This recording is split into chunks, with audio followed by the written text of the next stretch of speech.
بسم الله الرحمن الرحیم. یو محترم ورپوښتنه کړې ده چې د خپلې ښځې ستې په خوله کې نیول د شریعت له نظره څنګه دی، روایش لري که یا؟ د دې پوښتنې ځواب دا دی چې د ښځې تی په خوله کې نیول د شریعت له نظره شرعا دا جایز دی، منع نسته بلا کراهیته.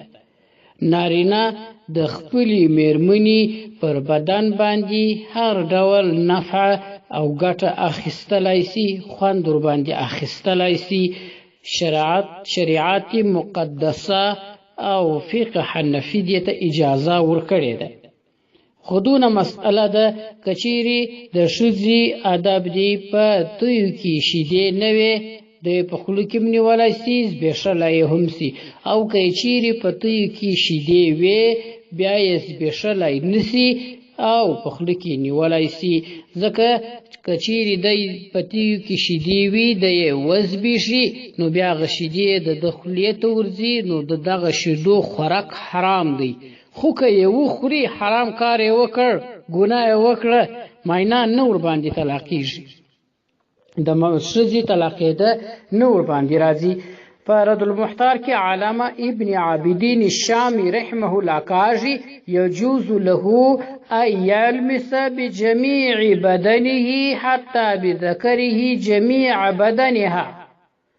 نارینه ته دا جایزه ده چې په خپل ټول بدن سره، حتی په خپل ذکر سره مسه کولی سي، جمیع بدنها ټول بدن. او لها فکذا هي لها ان تلمس بجمیع بدنها جمیع بدنه. ښځه هم په خپل ټول بدن سره د نارینه ټول بدن مسه کولی سي. نو په ټول بدن کې تی هم راله او د نارینه په ټول بدن کې خوله هم راله، نو خوله نارینه د ښځې پر توی باندې ایښولی سي. دا شرعا جایزه ده بلا کراهیت.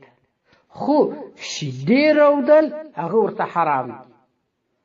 نارینه دا د ښځې میړه خاوند پر خپله ښځه باندې د ښځې پر ټول بدن پیدا اخیستلی سي. یو لواطت د ښځې سره کول دا حرام دي، سخت حرام دي. داسې سخت حرام دي چې الله جل جلاله د قیامت په ورځ د رحمت په نظر و دغه لواطت کوونکي ته نه ګوري. همدا ډول دا یو ستره بېننګي او بېغیرتي هم ده، دا ناپاکي هم ده، او دا د مروت او د غیرت خلاف کار دی. پاته سول د لواطت سما سیوه، د ښځې د دبورې څخه د استفادې سما سیوه. نور پر ټول بدن باندې خاوند پر خپله ښځه باندې پیدا اخیستلی سي. چپ له هغه ورځو چې د بېلمانځۍ ورځې دي، هغه ماهانه ناجوړي ده، یا د نفاس ورځې دي چې کوچنۍ پیدا سوی وي، هغه خاص د بېلمانځۍ د ورځو څخه ما سیوه. نور په ټولو ورځو کې پر ټول بدن باندې پیدا اخیستلی سي. رد المحتار اول جلد 293 صفحه. همدا ډول دغه مسئله زموږ د فقه مشهور او باوري کتاب فتاوا علمگیریه په اول جلد 9 صفحه کې راوړې ده. همدا ډول بحرایق اول جلد 343 صفحه. حاشیه تحتوی على الدر المختار اول جلد 150 صفحه. دغه مسئله دو کتابو هم راوړې ده. همدا ډول فتاوا محمودیه 24 جلد 292 صفحه.